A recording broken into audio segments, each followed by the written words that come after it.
Assalamualaikum warahmatullahi wabarakatuh. Baiklah, Ananda semua. Pada pertemuan kali ini kita akan melanjutkan materi kita yaitu tentang Al-Quran hadis sebagai pedoman hidupku.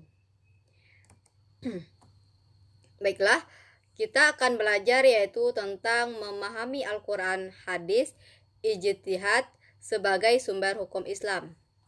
Sebelumnya, apakah ada yang bisa menjelaskan apa sih yang dimaksud dengan sumber hukum Islam? Ya, sumber hukum Islam merupakan sebuah rujukan, landasan atau dasar yang utama dalam pengambilan hukum Islam yang menjadi pokok ajaran Islam, sehingga segala sesuatu haruslah bersumber dan berpatokan kepadanya. Ia menjadi pangkal dan tempat kembalinya segala sesuatunya. Ia juga menjadi pusat tempat mengalirnya sesuatu. Nah, sebagai sumber yang baik dan sempurna, hendaklah ia memiliki 3 sifat. Yang pertama, dinamis. Dinamis di sini maksudnya ialah Al-Quran itu dapat berlaku di mana saja, kapan saja, dan kepada siapa saja. Yang kedua, dia itu bersifat benar. Maksudnya, Al-Quran mengandung kebenaran yang dibuktikan dengan fakta dan kejadian yang sebenar-benarnya. Yang ketiga yaitu bersifat mutlak. Mutlak di sini artinya Al-Quran tidak diragukan lagi kebenarannya serta tidak akan dibantahkan. Baiklah, siapa anak-anak ibu yang bisa menyebutkan apa sih sumber-sumber hukum Islam yang kalian ketahui? Iya, di sini kita mempelajari 3 sumber hukum Islam. Yang pertama itu Al-Quranul Karim, yang kedua hadis Nabi, yang ketiga yaitu ijtihad. Baiklah, materi yang pertama yaitu tentang Al-Quran. Sumber hukum Islam yang pertama itu Al-Quranul Karim. Nah, siapa yang bisa menjelaskan atau memaparkan apa sih yang kalian ketahui tentang Al-Quran? Iya, secara bahasa, Al-Quran berasal dari kata qara'a, yaqra'u, qira'atan, Qur'anan, yang artinya bacaan. Nah, secara istilah, Al-Quran ialah kalamullah yang diturunkan kepada Nabi Muhammad Sallallahu Alaihi Wasallam, yang diturunkan secara mutawatir dalam bahasa Arab, ditulis dalam mushaf, yang mana dimulai dari surat Al-Fatihah dan diakhiri dengan surat An-Nas, yang mana bagi siapa yang membacanya bernilai ibadah. Al-Quran juga merupakan mukjizat dari Nabi Muhammad Sallallahu Alaihi Wasallam dan sebagai hidayah atau petunjuk bagi umat manusia. Sebagaimana firman Allah dalam surat Al-Isra ayat 9, yang artinya, sungguh Al-Quran ini memberi petunjuk ke jalan yang paling lurus dan memberi kabar gembira kepada orang mukmin yang mengerjakan kebajikan, bahwa mereka akan mendapatkan pahala yang besar. Selanjutnya yaitu kedudukan Al-Quran sebagai sumber hukum Islam. Sebagai sumber hukum Islam, tentunya Al-Quran memiliki kedudukan yang paling tinggi. Ia merupakan sumber utama dan paling pertama sekali, sehingga semua persoalan harus merujuk dan berpedoman kepadanya. Sebagaimana firman Allah dalam surat An-Nisa ayat 59, yang artinya, wahai orang-orang yang beriman, taatilah Allah dan taatilah Rasulnya Muhammad dan ulil amri, pemegang kekuasaan di antara kamu. Kemudian jika kamu berbeda pendapat tentang sesuatu, maka kembalikanlah kepada Allah Subhanahu wa Ta'ala, Al-Quran dan Rasulnya Sunnah, jika kamu beriman kepada Allah dan hari kemudian. Yang demikian itu lebih utama bagimu dan lebih baik akibatnya.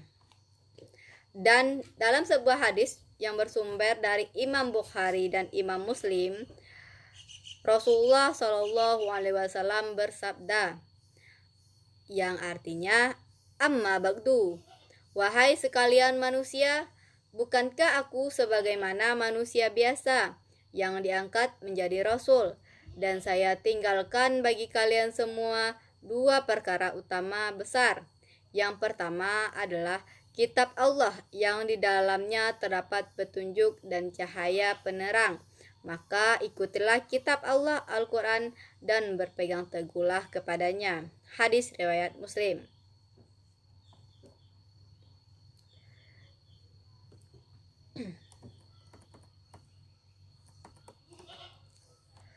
Berdasarkan ayat di atas, jelaslah bahwa Al-Quran adalah kitab yang berisi segala petunjuk dan peringatan bagi orang-orang yang beriman.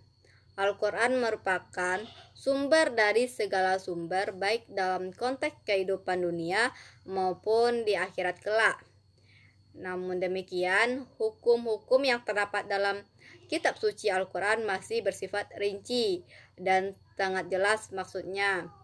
Dan ada yang masih bersifat umum dan perlu pemahaman mendalam untuk memahaminya. Selanjutnya, bagaimana sih kandungan hukum dalam Al-Quran?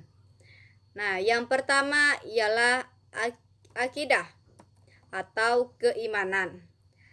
Maksudnya ialah keyakinan yang tertancap kuat di dalam hati. Akidah itu berkaitan dengan keimanan terhadap hal-hal yang gaib yang terangkum dalam rukun iman. Yang kedua yaitu syariah atau ibadah, yang mana hukum ini mengatur tentang tata cara ibadah yang baik yang berhubungan langsung dengan Sang Khalik, yaitu Allah Subhanahu wa Ta'ala, yang mana disebut dengan ibadah mahdah, maupun yang berhubungan dengan makhluknya yang dimaksud dengan ibadah ghairu mahdah, yang mempelajari tata cara ibadah yang mana dinamakan ilmu fikih. Yang ketiga yaitu akhlak atau budi pekerti. Nah, di sini selain berisi hukum-hukum tentang akidah dan ibadah, Al-Quran juga berisi tentang hukum-hukum tentang akhlak. Al-Quran menuntun bagaimana seharusnya manusia itu berakhlak atau berperilaku, baik akhlak kepada Allah, kepada manusia, akhlak terhadap makhluk Allah, dan lain sebagainya. Nah, yang kedua yaitu tentang hadis atau sunnah Nabi. Yang pertama yaitu pengertian hadis. Nah, di sini secara bahasa hadis berarti perkataan atau ucapan. Sedangkan secara istilah ialah hadis merupakan ucapan atau perkataan Rasulullah Shallallahu Alaihi Wasallam. Sedangkan sunnah adalah segala apa yang dilakukan oleh Rasulullah yang menjadi sumber hukum Islam.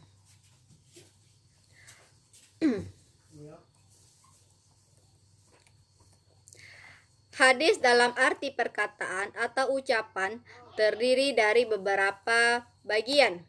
Yang pertama yaitu sanad. Sanad di sini merupakan sekelompok atau orang atau seseorang yang menyampaikan hadis dari Rasulullah sampai kepada kita sekarang. Yang kedua itu ada matan. Matan yaitu isi atau materi yang disampaikan Rasulullah Shallallahu Alaihi Wasallam. Kemudian yaitu tentang rawi. Rawi di sini adalah orang yang meriwayatkan hadis seperti Imam Muslim, Imam Bukhari. Nah, selanjutnya yaitu bagaimana sih kedudukan hadis dan sunnah sebagai sumber hukum Islam. Sebagai sumber hukum Islam, hadis berada satu tingkat di bawah Al-Quran. Artinya, jika sebuah perkara hukumnya tidak terdapat di dalam Al-Quran, yang harus dijadikan sandaran berikutnya adalah hadis tersebut. Sebagaimana firman Allah dalam surat Al-Asyr ayat 7 yang artinya, dan apa-apa yang diberikan Rasul kepadamu, maka terimalah ia, dan apa-apa yang dilarangnya, maka tinggalkanlah.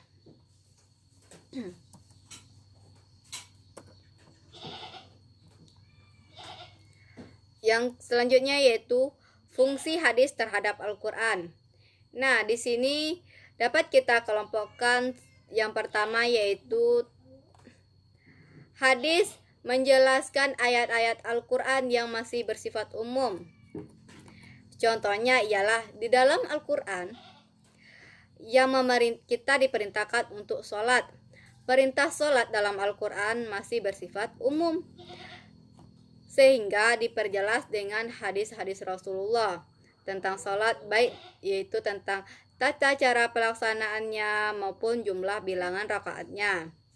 Untuk menjelaskan perintah sholat tersebut, misalnya keluarlah sebuah hadis yang berbunyi, sholatlah kalian sebagaimana kalian melihat aku sholat, yaitu hadis riwayat Bukhari. Yang kedua, memperkuat pernyataan yang ada di dalam Al-Quran. Seperti dalam Al-Quran menyatakan, barang siapa di antara kalian melihat bulan, maka berpuasalah. Maka ayat tersebut diperkuat oleh sebuah hadis yang berbunyi, berpuasalah karena melihat bulan dan berbukalah karena melihatnya. Hadis riwayat Bukhari dan Muslim. Yang ketiga yaitu menerangkan maksud dan tujuan ayat. Misalnya dalam surat Taubah ayat 34 dikatakan, orang-orang yang menyimpan emas dan perak kemudian tidak membelanjakannya di jalan Allah, gembirakanlah mereka dengan azab yang pedih. Ayat ini dijelaskan oleh hadis yang berbunyi, Allah Subhanahu wa taala tidak mewajibkan zakat kecuali supaya menjadi baik harta-hartamu yang sudah dizakati, di mana hadis ini diriwayatkan oleh Baihaqi. Selanjutnya, menetapkan hukum baru yang tidak terdapat dalam Al-Quran. Maksudnya ialah bahwa jika suatu masalah tidak terdapat hukumnya dalam Al-Quran, diambil dari hadis yang sesuai. Misalnya, bagaimana hukumnya seorang laki-laki yang menikahi saudara perempuan istrinya. Maka hal tersebut dijelaskan dalam sebuah hadis Rasulullah. Artinya, dari Abi Hurairah radhiyallahu anhu, Rasulullah SAW bersabda, dilarang seseorang mengumpulkan, mengawini secara bersama seorang perempuan dengan saudara dari ayahnya, serta seorang perempuan dengan saudara perempuan dari ibunya. Hadis riwayat Bukhari. Selanjutnya di sini kita akan memaparkan yaitu macam-macam hadis. Yang pertama, hadis mutawatir. Hadis mutawatir ialah hadis yang diriwayatkan oleh banyak perawi, baik dari kalangan para sahabat maupun generasi sesudahnya, dan dipastikan di antara mereka tidak bersepakat dusta. Yang kedua, hadis masyhur merupakan hadis yang diriwayatkan oleh dua orang sahabat atau lebih yang tidak mencapai derajat mutawatir. Namun, setelah itu ia tersebar dan diriwayatkan oleh sekian banyak tabi'in sehingga tidak mungkin bersepakat dusta. Hadis ahad. Hadis ahad adalah hadis yang hanya diriwayatkan oleh satu atau dua orang perawi sehingga tidak mencapai derajat mutawatir. Dilihat dari segi kualitas, orang yang meriwayatkan hadis ini dibagi ke dalam 3 bagian. Yang pertama itu ada yang kita kenal hadis sahih. Hadis sahih adalah hadis yang diriwayatkan oleh perawi yang adil, kuat hafalannya, tajam penelitiannya, sanadnya bersambung kepada Rasulullah, tidak tercela dan tidak bertentangan dengan riwayat orang-orang yang terpercaya. Yang kedua ada yang dikenal dengan hadis hasan.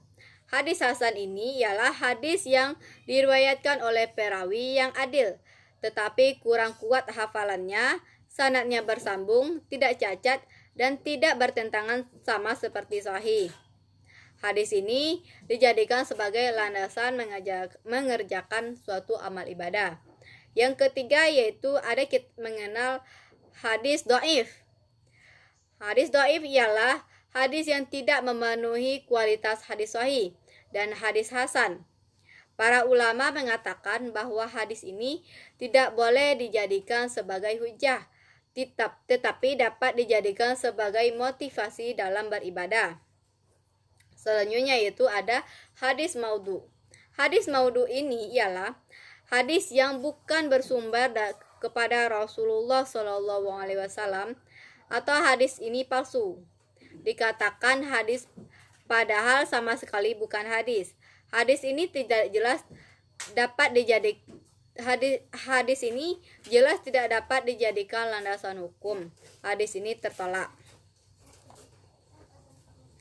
Yang selanjutnya ialah ijtihad sebagai upaya memahami Al-Quran dan hadis. Di sini kita akan mengetahui dulu apa sih yang dimaksud dengan ijtihad. Nah, baiklah.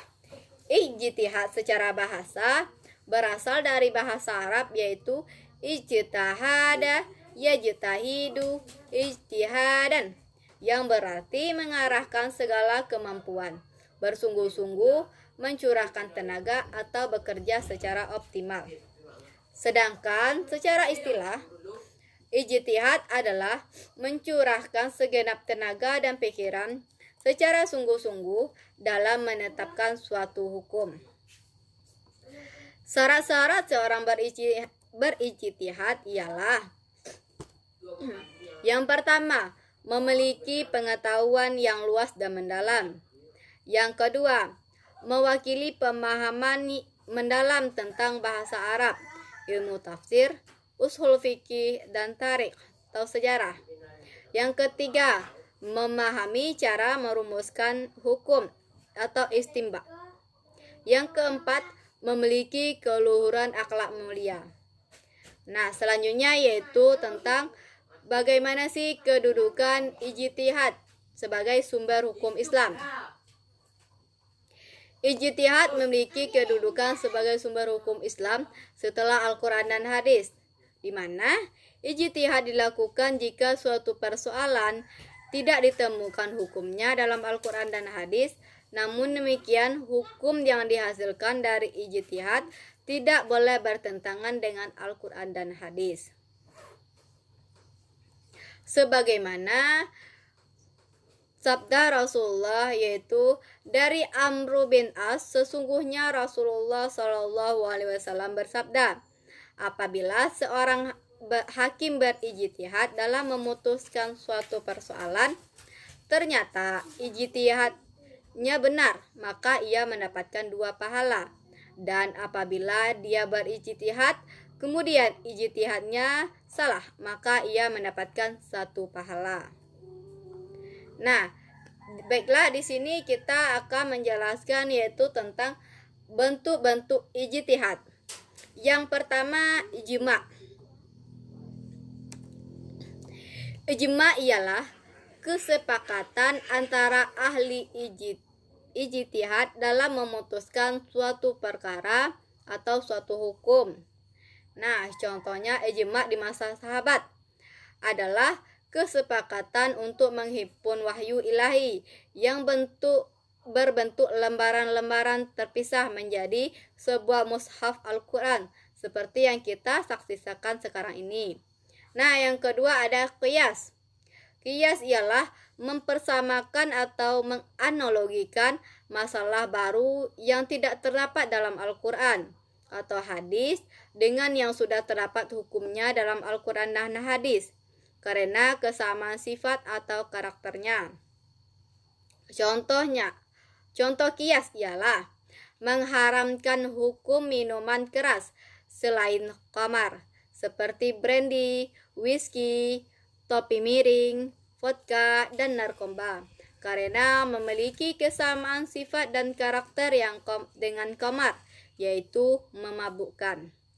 Khamar dalam Al-Quran diharamkan.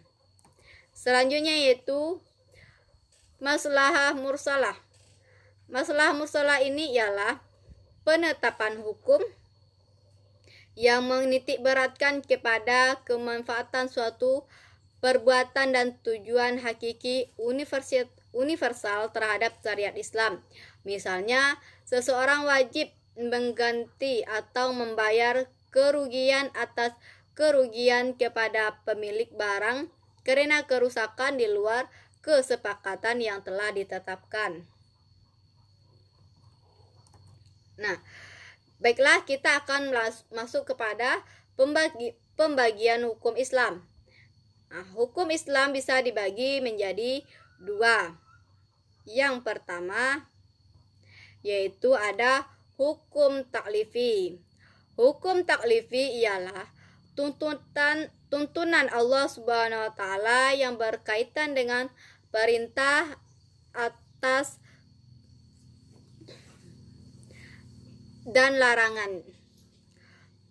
Hukum taklifi bisa dibagi ke dalam 5 bagian. Yang pertama wajib, yang kedua yaitu sunnah, yang ketiga haram, yang keempat makruh, yang kelima yaitu mubah, yang kedua yaitu tentang hukum wad'i, ialah perintah Allah Subhanahu wa taala yang merupakan sebab, syarat, atau penghalang bagi adanya sesuatu.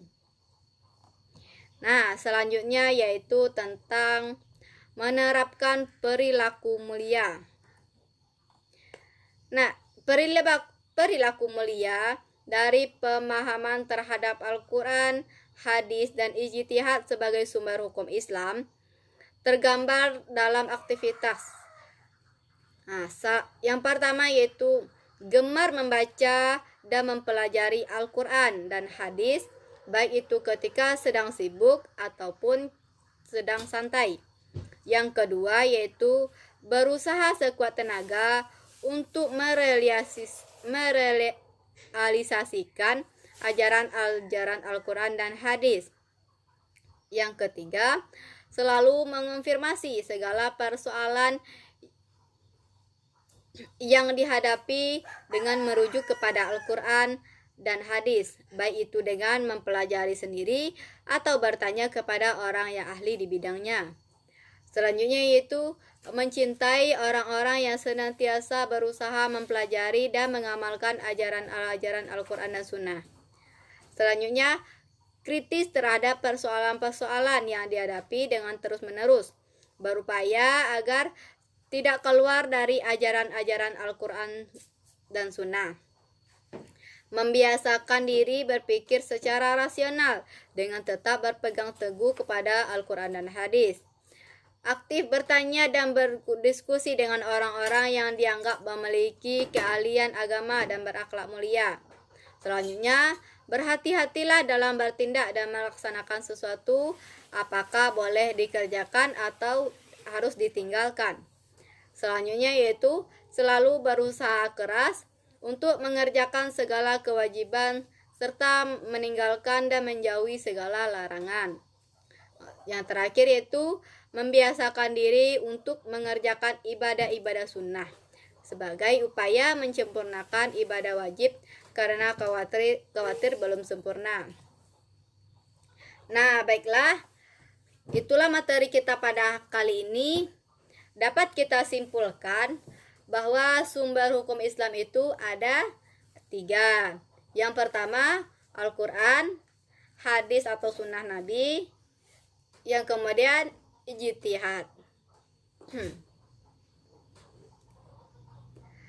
Nah, bersikap rasional, kritis, dan logis dalam beragama berarti kita selalu menanyakan landasan dan dasar dalil atas setiap amalan keagamaan yang dilakukan.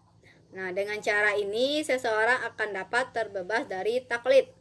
Lawan dari taklid ialah ittiba, yaitu melaksanakan amalan-amalan keagamaan dengan mengetahui landasan dan dasarnya.